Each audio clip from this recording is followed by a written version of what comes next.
Ange, good morning. That was quite a night last night, and after your press conference, the draw came out. It's Liverpool in the semi-final. What do you think? Yeah, we're in it, which is the main thing, and exciting fixture. I think I could be wrong, but the recent history of the Carabao Cup, I think, could be the last X number of years. It's either been won by a Manchester club or Liverpool, so we'll have to beat all of them to get through. So great draw for us. It was a spectacular match, and afterwards you were saying that are you not entertained when you're asked about the performance? You've been compared to Russell Crowe as Maximus in the Gladiator film. Are you a footballing gladiator? Yeah, top actor, Aussie, fellow Aussie. Look, I genuinely believe that. I think, there's a big part of our game that is about, maybe entertainment's the wrong word, but, you go to a game of football for, to kind of feel emotions that, maybe in your day-to-day existence you don't get the opportunity to, both, exhilarating and both anxious. And I think that's what we love about it. It's, I've said before, it's, there's a lot of suffering in there when you're watching a football game. But if you come out on the right side, it's an exhilarating feeling. It was a crazy game. Can you, though, be that gung-ho on Sunday against Liverpool, who were so good? I'm not sure what you mean by gung-ho. We'll play our football because that's what's winning us games, and that's what we'll do against Liverpool, who are a fantastic side, going really well. Arnie's come in. It's not easy when you're taking over from somebody of the status of a Jurgen Klopp, but they're very settled as a team. They've got quality within the starting 11, within the squad, and they've dealt with things. You saw them last week, and with a man down, they still have a real belief at the moment. So they're the standout team in the competition so far. But again, on our day when we play our football, we're pretty good opposition. And just on the team news, Werner was unwell. Will he be okay, do you think, for Sunday, a new doggy? Hopefully, yeah, we'll see. Obviously, boys are just coming in now at late night. So, with Timo, it was obviously unwell yesterday, so we've got 48 hours or so before the game. So, hopefully, he'll recover. And, the plan is Destiny should be okay. Thank you.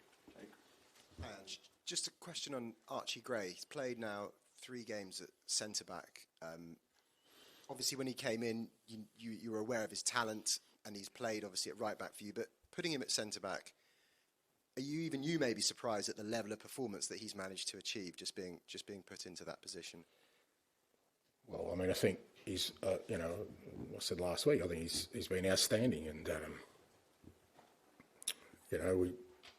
we have no choice. We've got no other centre backs, So it's you put an 18-year-old kid there, but I shouldn't say 18-year-old kid because he's a man in every sense of the word, and he's handled it brilliantly. Both from a footballing perspective, but also from, just, like I said, if you do it for one game, you can sort of get away with it where, you put a young player out of position in one game, but he's done it in multiple games now and against some pretty decent opposition. And like I said, as an 18-year-old, he's handling it so well. And it's not like he's surrounded by experience, obviously, our goalkeeper's out, our 2 centre-backs are out, our left-back was out last night, So, him and Radu, I think, handling it awfully well. I keep saying, you take out the goalkeeper, 2 centre-backs and a left-back from any team, and I'm sure it'll have effect. And the fact that our guys, I said, and it's not just about the way they're performing, like I said, that they're still trying to play in the manner we want to play. We're not making allowances that, we've got Archie at centre-back or Radu, or we've got Fraser in goal, still trying to play our football. It's a credit to them. About Fraser, you mentioned last night after the game, you said no one is more disappointed than him. Does he need picking up then ahead of Sunday, or what does a manager say to a player in that situation? Again, there's no choice. There's a game Sunday, so we can't be sitting here worrying about, you know, Fraser's a very experienced guy. He's, like I said, he was disappointed last night, you know, with the way things panned out. He was outstanding for us before that and in the other games. So, you know, you can sort of focus on those moments, or you can sort of lean back on the fact that, you know what, for the rest of it, he was outstanding. And, you know, you just got to keep going with these things. You know, you can sort of wallow in both, you know, the negativity or the uncertainty or whatever, but you just got to keep going. That's my attitude to most things in life. You know, at some point you just, you know, I'm sure that people are having some pretty bad days out there, you know, but they've got to put their shoes on, they've got to put their work outfit out on and go to work and just earn. And of course we'll help Fraser like we help all the players, but we've got a big game Sunday and we need him, and I'm sure he'll be ready for it. Just lastly, 19 goals in Tottenham's last 3 matches, either side, in domestic competition. No chance then of 0-0 on Sunday? I'd be very surprised, mate, but you never know. You never know. That would be because they're, like I said, they're a fantastic team. They've got unbelievable attacking threats, so you're always going to be wary of that. But yeah, we're pretty good at scoring ourselves, so we'll see. Hi, Ange, how you doing? I'm good, mate. Just like lots of other managers have come in and their theories have been taken on by other teams, do you think your theory, your Ange ball, might be taken on by other managers? It's a thrilling style of football and one which clearly fans love to watch, neutrals love to watch. Oh, look, I don't know. Like I said after the game last night, it's just, I guess it's you know, the team we want to be, and some of it is around, obviously, you know, the premise that we want to be a sort of attacking team. There's no doubt about that in everything we do, both in the way we attack, but also in the way we defend. You know, we want to be an attacking team. Now, you know, within that context, we still want to be successful. So it's not about discounting that important aspect to it. But I've always tried to, you know, take sort of, for want of a better word, less travelled roads rather than, because I just think for me there's no real advantage in me trying to do what everyone else is doing or the majority are doing. I've got to do things a little bit differently so I can be at the age of a young 59, be sitting in the Premier League after coming from Australia, and I think for us as a football club, if we're going to bridge that road to success, we've got to do things a little bit differently, and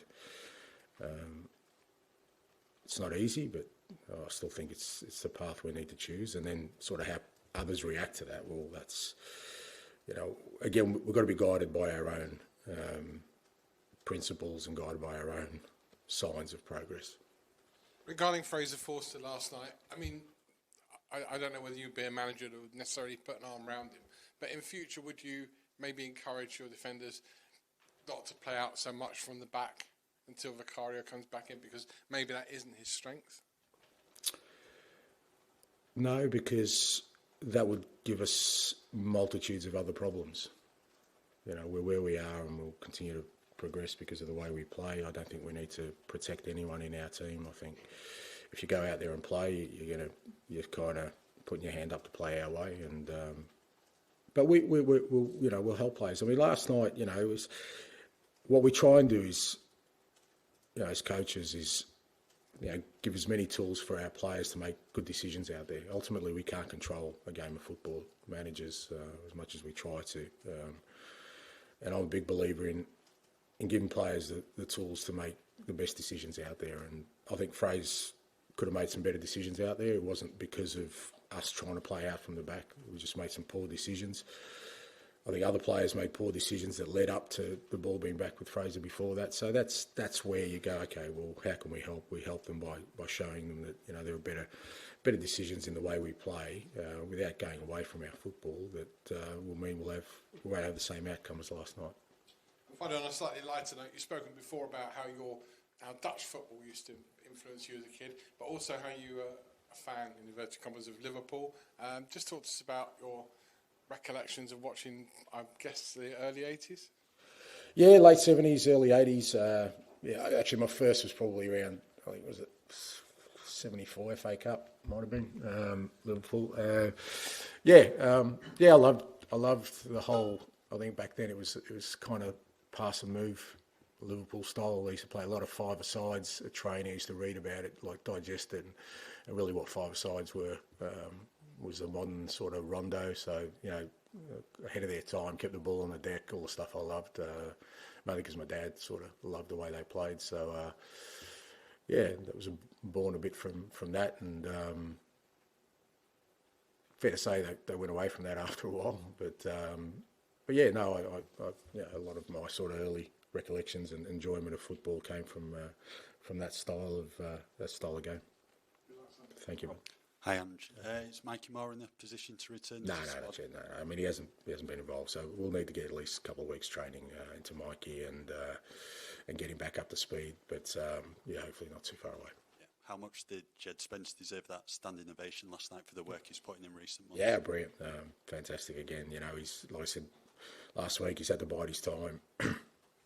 Probably deserved to play a little bit more, but kind of the situation we were in at early part of the year, Archie was playing more as a sort of cover for left back and right back, and he wasn't and obviously not registered for Europe, kind of limited his opportunities, but he kept working hard at training. And I think it's brilliant that he's, like I said, it's not that he's come in and he's kind of filled a spot for us. He's actually making an impact. Again, he set up, played a great ball into Dom for his goal, but defensively he did an enormous job for us. He's always, physically he's outstanding, and really pleased for him, because it's not easy when you're training and you want to contribute and you don't get that opportunity. Great for him. He loved the day he signed for Tottenham. It's taken him a long time to kind of get out there, and for him to sort of feel the love of the supporters last night. Credit to him, and well deserved. Has he proved the point in these last couple of games that he can sustain a consistency for you? Yeah, I think so, to a certain extent. It's 2 games, always put context into this. And, for him now, it's about pushing on and, challenging the guys who are there. At some point we will have a squad, and I will have some selection issues, not at the moment. But it's great for us that, again, we've got a player who's come in through in a really difficult time for us, and not just come in and sort of fill gaps, but actually made us a better team, I think. And we saw Vicario on the pitch after the game, crutches. Just wondered how he's a bit away. Yeah, he's a doubt for Sunday.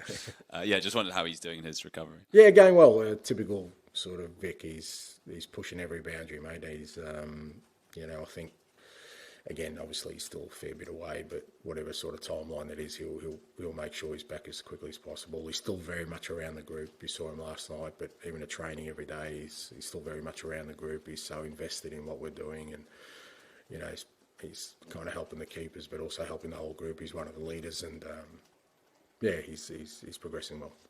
And afterwards, you said in your interview correctly that the pundits, whatever, are probably going mad about the way the game was. Do you think the way that we talk about football and entertainment has changed? Has it become more sort of serious? Because if I think back to like when I was growing up, Newcastle, everyone loved that team, and it feels like now there's more kind of criticism of that way of playing. I don't know if it's criticism, but there is a lot more. I think people have dived into kind of analytics and information, and it's a bit like I was saying with VAR, where they think that technology should bring perfection, and the beauty of our game is the flaws in our game. Is that's what creates moments and goals. And I think people say, Tottenham were great, but if they did this and if they did that, they would be what? If we were great, that means would be perfect, but that will never happen. And I think sometimes you just got to sit back and just say, okay, actually, that's pretty impressive that, in the last 2 games we've scored 9 goals and against Premier League opposition, and like I said, with a fairly thin squad of players, and you've got to say, okay, well, analysis aside, it's actually it's pretty good going, and just enjoy it. Enjoy it for what it is. Because again, I just think you can you can, and too many do overanalyze things. Like every goal has a mistake in it from an opposition player. Every goal, you can dissect the living daylights out of it. You know, if that's what you're looking for. But that doesn't mean that that's a flaw in the system or a flaw in the game or a flaw in the model. I just think that that's a consequence of the beauty of our game. Is that, you know, as much as, like I say, us managers want to control every aspect of it, you can't, because they're human beings, you know.